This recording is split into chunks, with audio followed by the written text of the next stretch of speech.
Les amis, quel honneur. Wow. Ouais. Ce soir, on va découvrir ou redécouvrir un film. C'est une adaptation d'un roman graphique coécrite par Roberto Orci et Alex Kurtzman, les gars derrière Mission Impossible 3 et The Island, un film que personnellement j'adore. Et en bonus, coécrit avec Damon Lindelof. C'est un film qui est sorti en 2011, réalisé par Jon Favreau, et ce film s'appelle Cowboy et Envahisseur. Quelles sont vos attentes pour ceux qui ont jamais vu ce film ? À quelque chose de vraiment pas très bien. C'est un combo de scénario qui est plutôt bon de manière générale pour faire du gros blockbuster. Star Trek, tu as les Star Trek de J.J. Abrams, c'est écrit par eux. Non mais là je suis désolé, ça sent le traquenard. J'ai des souvenirs, surtout de l'intro, même de la bande-annonce qui était ultra bien foutue. Ça donnait trop envie. Oh l'arnaque. Oh l'arnaque. Bah écoutez, c'est parti pour Cowboy et Envahisseur avec Daniel Craig et Harrison Ford. Rendez-vous un film plus tard.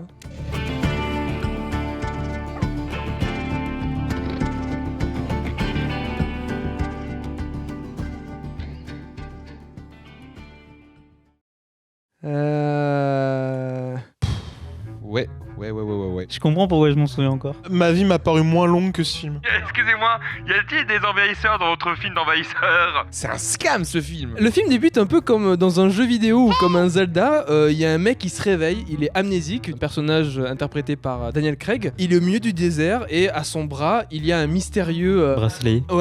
bracelet en métal. Il n'arrive pas à enlever. Il est très vite attaqué par 3 brigands ou 3 chasseurs de primes. Il a des chaînons. Il a une blessure au niveau de l'abdomen. C'est sans doute un criminel en fuite. Du coup, ils veulent l'arrêter. S'ensuit une bagarre.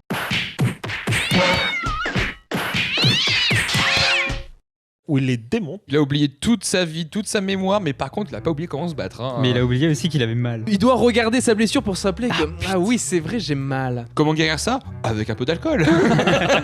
Et il est accueilli par un révérend. On m'a tiré dessus. Ça arrive qu'à 2 sortes de gens, les criminels et les victimes. Oh là là, mais t'as capté la bête de phrase ? Monsieur Krabs, c'est lui qui fait la voix de Monsieur Krabs. J'aime l'argent. Super. Bon voilà, il s'en fiche si c'est un criminel ou pas, parce qu'en plus il est très peu loquace. Je ne sais pas qui je suis, j'en sais rien, je sais pas. En même temps, il est amnésique, donc qu'est-ce qu'il veut répondre d'autre ? C'est logique. Donc en vrai, ouais, c'est totalement logique. J'ai vu des hommes bons faire de mauvaises choses et de mauvais hommes faire de bonnes choses. Oh là là. C'est pas une balle que t'as parié. Le mystère petit à petit s'intensifie, mais qu'est-ce qui a bien pu se passer ?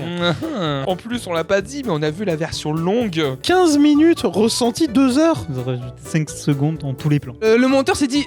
Putain, mais pourquoi je suis là ? Mais oui, je suis monteur, merde. Le personnage fait face à un Paul Dano, un jeune qui aime bien faire chier les gens parce que voilà, c'est le fils de l'éleveur de bétail qu'on appelle le colonel. Apparemment, tu sais pas qui je suis. Durant ses bêtises, après avoir embêté Sam Rockwell, parce que franchement il y a quand même un beau casting dans ce film, Bon casting. il tire malencontreusement contre l'adjoint du shérif. Et oups, la boulette. Cette fois t'es allé trop loin. Finalement, il se fait arrêter, mais patatras.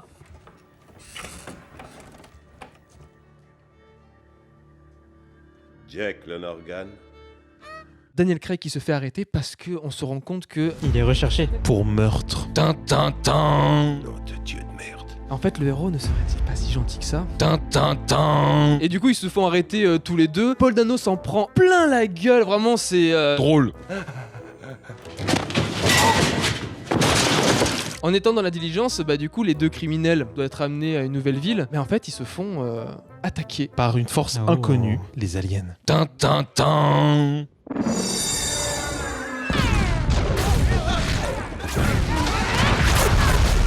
Enfin. Ah oui, on a oublié aussi qu'on a vu le colonel qui est interprété par Harrison Ford, qui est la deuxième figure du film. En fait, il croyait pas qu'il y avait des extraterrestres, malgré que... Ces vaches ont été vaporisées.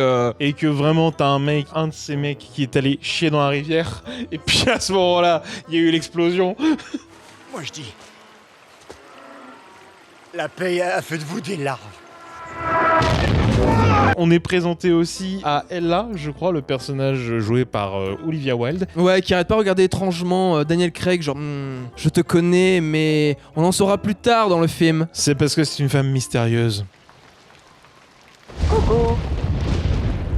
Tu peux être mystérieux un temps, mais tout le film. Tout le film, c'est chiant. Et surtout que vraiment, elle n'a aucune personnalité. Hein. Résumons-le, c'est un personnage nul. Il y a la ville qui est attaquée. C'est un massacre. Le bracelet de Daniel Craig, ça s'utilise comme une arme en fait. C'est une arme des aliens et il se bat contre les aliens avec leurs propres armes, dont les aliens n'utilisent même pas. Et pendant le massacre, en fait, il y a pas mal de gens qui se font enlever. Et c'est surtout la bande-annonce du film. Et c'est ce qui fait que ça donne envie de le voir. C'est la seule scène de la bande-annonce. Donc tu m'étonnes, t'es en mode waouh, stylé. C'est le seul moment bien. Pourquoi ce film a l'air bien? Pourquoi t'es nul après? Après ça, ils vont chercher leurs amis, leurs membres de leur famille, leur amour, et du coup ils partent à leur recherche. Mais qu'est-ce que c'est long! C'est interminable. Oh mon dieu! Red Dead 2, c'est long.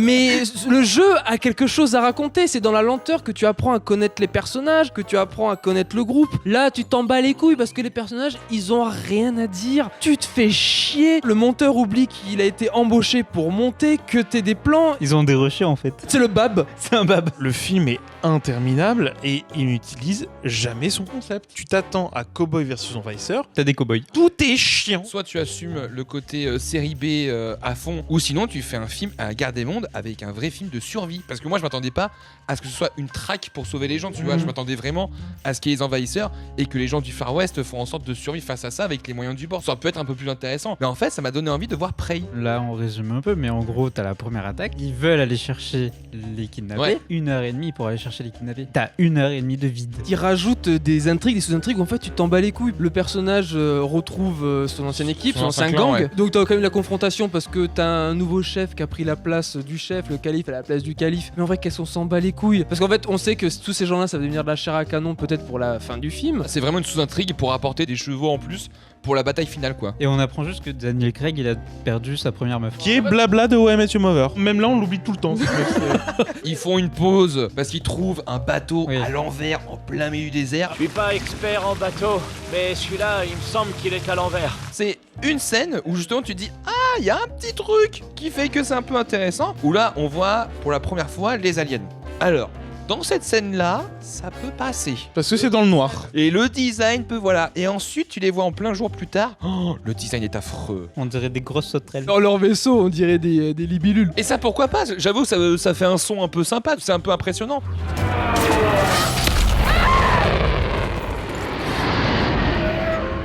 Il y a le vieux, le révérend qui meurt, du coup, encore une fois, c'est des trucs clichés où c'est la figure paternelle qui meurt comme dans tous les films. On parle de sa mort, profitons d'une des plus belles répliques du film. C'est que quand tout le monde part, déjà t'as le barman qui arrive parce qu'il veut sauver sa femme, et le barman est connu pour être quelqu'un Un peu peureux, quoi. ouais, un peu peureux, c'est ça. Le gamin, bon bah écoute, le fait qu'il ait dit il reste plus que mon grand-père et qui a été enlevé, bon allez, viens. Quand le gamin part, il y a le chien qui suit, et il y a une dernière Oui, là. personne qui arrive, Bah, c'est là. et la magnifique réplique du révérend.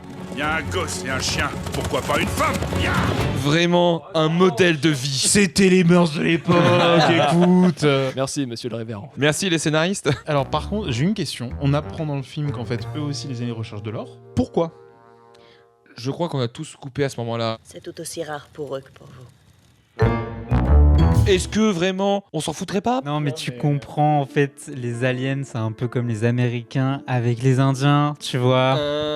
C'est un peu le parallèle. Maintenant, je vois le film autrement. Tu sais que vraiment, j'étais en train de me dire ça. Je me suis dit, mais en fait, pourquoi vous avez pas fait des Amérindiens versus des envahisseurs? Au moins, on va dire, la Bah, métaphore était encore plus claire. Ça s'appelle Avatar. C'est vrai. C'est vrai. T'as totalement raison. Quand il était un voleur, Jake, bah, c'est à cause de l'or qu'il a ramené chez lui que sa première femme est morte et qu'ils ont été kidnappés. Abduqué. Non, qu'ils ont été kidnappés par les aliens. Et on trouve que l'alien, c'est abduqué, c'est ça? Abduqué. Ouais, abduqué, ouais. Vous dites des mots. Vous dites des mots. Abdiqué? Niqué? L'âne! Bon, après, blablabla, ils continuent à avancer. Finalement, ils vont retrouver l'ancien clan qu'ils avaient quand même mis de côté. On va aller se planquer loin d'ici. Ils nous retrouveront. Et nous extermineront. Quoi? Qu'est-ce que tu dis? Ils nous retrouveront et nous extermineront. Quoi? Qu'est-ce que tu dis? Ils sont tous potes, même les Indiens deviennent potes avec les Américains alors qu'ils se détestaient, parce qu'il ne faut faire qu'un face à l'envahisseur, et c'est surtout la fraternité qui va nous faire avancer. Ils se battent contre les aliens, entre-temps t'as Jake et Ella qui rentrent dans le vaisseau mère, parce qu'on découvre leur vaisseau mère qui vole l'or sous terre. Ceux qui ont été kidnappés au début du film sont toujours vivants. Le fils de Harrison Ford, la femme du barman, le grand-père du petit. Pourquoi? Pourquoi ont-ils été kidnappés? D'après Ella, ils veulent connaître les faiblesses. Et pourquoi ils doivent se battre contre eux? S'ils apprennent les faiblesses et qu'on se laisse faire, en fait ils vont nous envahir, ils vont tous nous tuer. Alors, je pense que dès les premières minutes où les aliens rencontrent les humains, ils savent les faiblesses, c'est-à-dire des gros missiles dans la gueule des humains. Vraiment, ça marche. C'est extrêmement efficace. Ils veulent connaître vos faiblesses. Laser dans ta gueule! On peut peut-être faire plus. 2 lasers dans la gueule? On va les kidnapper pour savoir s'ils sont sensibles aux missiles. Jake, il a perdu sa deuxième femme. T'as le personnage d'Ella qui décède, elle ressuscite et c'est une extraterrestre. J'ai changé d'apparence pour me fondre parmi vous. What mais, the mais personne ne l'avait vu venir. Ah non, elle est mystérieuse, mais pourquoi elle est mystérieuse? Parce que c'est une alien. Super. Il y a zéro alchimie entre les deux. Hein. En vrai si, parce que les deux parlent pas, ils sont vraiment inertes dans leur jeu. Je t'aime, oui. Roule-moi un patin, d'accord. Toi, homme, moi, femme, tous les deux, oui. Mais à l'intérieur, je suis un extraterrestre avec 18 pattes. Elle s'est fait passer pour une humaine, mais on sait pas à quoi elle ressemble. Après, l'amour prend toutes ses formes. Hein. Nous ne jugeons pas. Après, est-ce que ça se rapproche plus de la zoophilie que d'autres choses La xénophilie. Vous dites des mots. Vous dites des mots. Si ceux-là repartent, ils viendront plus nombreux et il n'y aura pas un seul survivant. Et voilà, donc elle se sacrifie. Il perd encore une fois la deuxième femme, le deuxième amour de sa vie, qui là, très vite remplacé par... un colibri. Dès qu'il voit un nouveau truc. En fait, je n'aime pas les humaines, j'aime toutes les espèces différentes que moi. Après une alien, ce colibri. Et à la fin, tout le monde devient gentil. Tournée générale sur le compte des Dolores. Il y a quand même eu 5 scénaristes. Dans les 5, il y en a 3 qui sont quand même très connus. Et c'est fou à quel point se dire que plus il y a de scénaristes, moins le scénario va être bon. Parce qu'à chaque fois, t'as l'impression qu'il repasse et repasse et repasse et ça donne un truc informe. Le début du film qui était très bon, il y avait ce côté gag qui marchait, qui était quand même assez surprenant au début. Et d'un coup, parfois, vers la fin du film, les scènes d'horreur vraiment où la femme se fait découper et se fait désintégrer. Et puis quand t'as aussi les attaques assez sanglantes, tout ça. Waouh! Et surtout que t'as plus de gags comme au début du film. Ça veut faire quelque chose d'horrifique, mais le truc c'est que on a l'impression qu'ils veulent mettre en avant les scènes d'atrocité, de meurtre, etc. des aliens. Sauf que tu vois pas grand chose parce que le montage est tellement épileptique à la fin. En fait, tu ressens pas l'impact du truc, quoi. Si tu voyais vraiment des scènes de meurtre atroces de la part des aliens, là t'aurais pu vraiment ressentir le côté sérieux et dramatique de la situation et t'aurais pu avoir peur pour les personnages. Sauf qu'à la fin, y a pas d'impact. Parce qu'il n'y a pas de mort dans les gens qui ont été kidnappés. C'est vraiment ce mélange bâtard entre un film Disney et un film plus indépendant, horreur. Ce film est un peu bâtard, je trouve. Faut y aller un peu fort là. J'étais venu pour rigoler. Tu veux parler d'un film Disney western qui assumait un petit peu plus le côté parfois un peu sombre et dark, Lone Ranger qui est sorti 2 ans après. Lone Ranger est critiquable sur plein de points, mais au moins ça assumait son parti pris jusqu'au bout. Si jamais vous cherchez un film de cow-boy et d'alien, Nope de Jordan Peele, on s'en sort à la fin en disant bon, j'ai quand même vu un film de SF et d'Alien, parce que là le film s'appelle Cowboy et Envahisseur, Cowboy and Aliens en anglais. On attend de les voir et quand on les voit, ouais bof, avec leurs petites mains là qui sortent de leur corps, l'idée est sympa mais en même temps l'idée est totalement conne. Enfin là il n'y a pas eu Darwin dans leur univers parce que pour attraper quelque chose je montre mes poumons, mon cœur, et c'est comme ça que bon ils se font parfois tuer même par un enfant quoi. Donc super espèce dominante. Vraiment évolué. Quand tu vois le film en plus, t'as quand même pas mal de têtes d'affiche, que ce soit chez les acteurs mais également chez les techniciens. Entre les scénaristes, t'as aussi un gros chef-op là qui a travaillé avec Darren Aronofsky, t'as le compositeur de la saga Metal Gear Solid qui fait la musique, et Jon Favreau qui a quand même fait beaucoup de films sympas. Là c'est fade, c'est un film lambda et oubliable. Le film c'est comme la lumière à la fin du film que les kidnappés regardent et c'est comme ça qu'ils sont bloqués et qu'ils ne peuvent pas bouger. On a été comme ça à la fin. Certains d'entre nous, dont on taira le nom, se sont quasiment endormis pendant quelques scènes, mais voilà, on dira pas qui c'est. Alors, je vois pas qui vous visez. En un mot, comment on pourrait définir ce film? Interminable. Somnifère. Scam.